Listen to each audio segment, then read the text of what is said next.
Good news sa IFM News! Sa mga mahilig po dyan na magpa-pansit canton, pero health conscious ka, ito, pakinggan mo idol, panoorin po. Panoorin.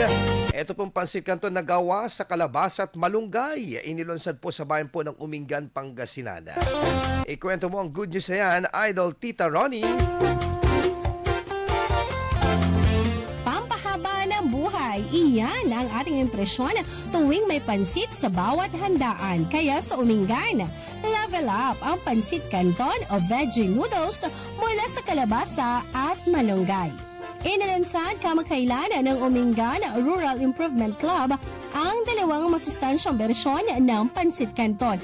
Ito ang kalabasa canton at nikilunggay noodles na gawa mula sa kalabasa o karabasa at malunggay, mga gulay na kilala sa taglay nitong bitamina at mineral.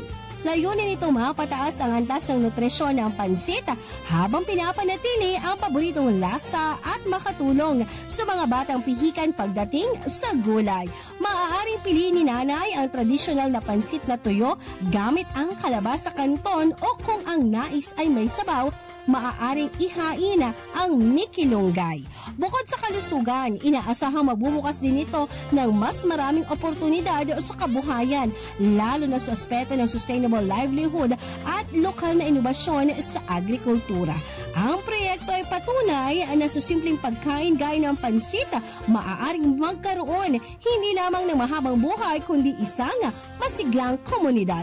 Yan ang ating good news for today. Ako si Idol Tita Ronnie Tatak, IFM. IFM News. IFM News. IFM News.